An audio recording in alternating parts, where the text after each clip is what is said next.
gospel family.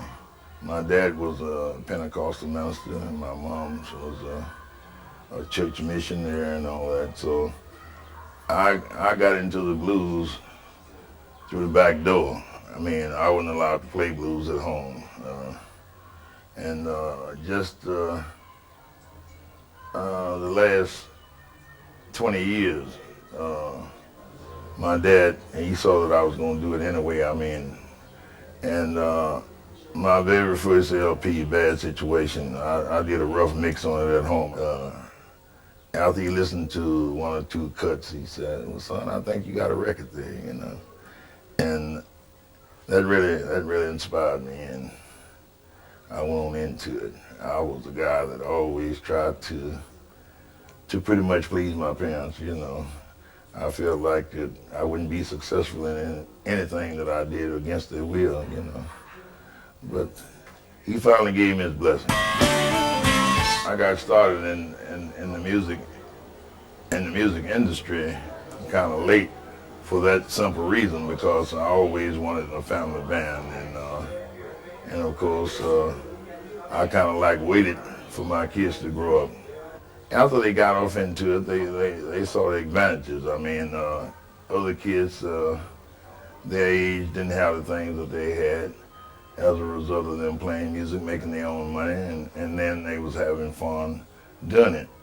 So I didn't have too much of a problem out of them about it. My oldest boy, he was very much involved in sports in school. I had a little problem with him. He was a great track star.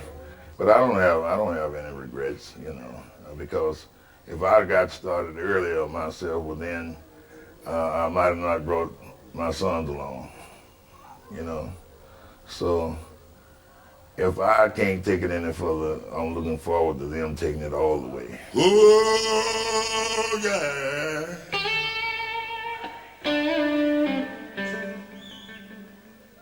Oh yeah.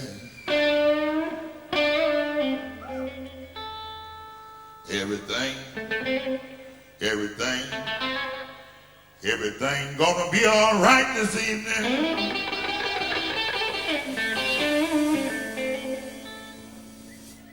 Oh yeah.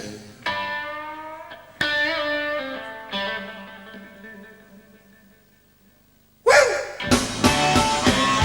Yeah.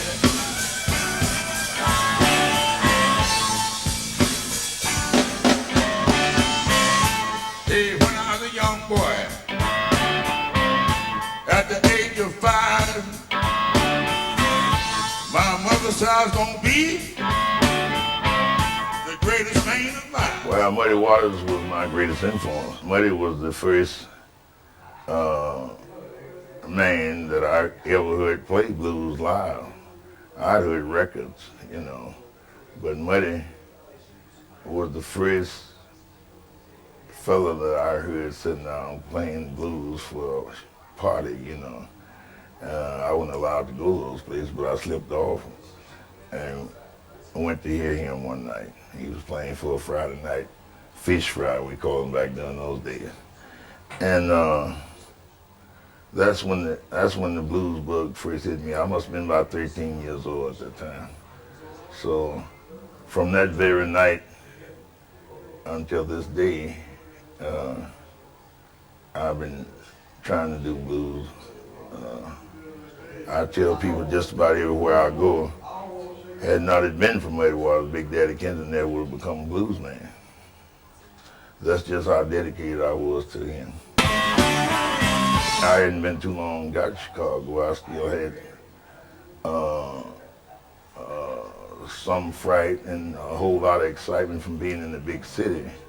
But I enjoyed what I saw and what I heard, but I was very cautious, you know.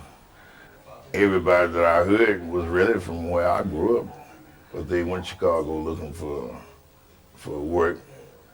And when they got there, they started playing blues on corners. They got day jobs too, but Maxwell Street, that's where anybody could go and play. If you had any talent at all, you could go on Maxwell Street and get audience and make money. I'm gonna bring back my second cousin. That's the little old John the Conqueror.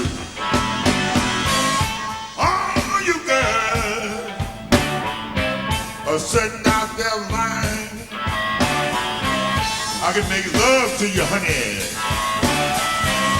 in 5 minutes time. What that man? I smell him anytime.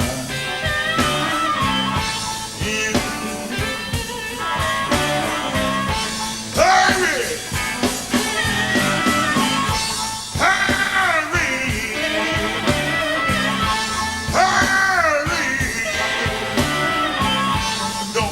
Don't hurt me, child. Don't hurt me, child. Well. I believe being a black man in America, you born with the blues. It's a part of your culture, it's a part of your heritage, it's a part of your life. So, actually, it makes me feel real bad when you run across a few blacks that say, man, I'm not into blues, I don't like blues, because it makes me sick to hear that, because all of us have had the blues at one time or another and still have them, you know. It's not necessarily a sadness, a thing of sadness. A lot of people try to get away from that part of it. A lot of people, when they hear a good blues, it reminds them of back during slavery, you know, and that's a part of their life they want to forget. But that's not necessarily so. Me, I try to write about things that's happening every day, my everyday life experiences. Like my very first LP, Bad Situation. Well, see, I saw that happening in my time. Like when I first moved to Gary, Indiana in 1944, you could get a job on every street corner. U.S. Steel mill that I used to work for employed close to 200,000 people back during that time. And in 1984, it was down to about 6,000. That was a bad situation. That's how I come up with that tune, Bad Situation. So that was about things that was happening around me at that time.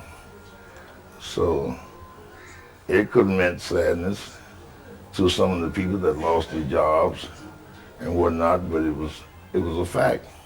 It was just a fact, a way of life.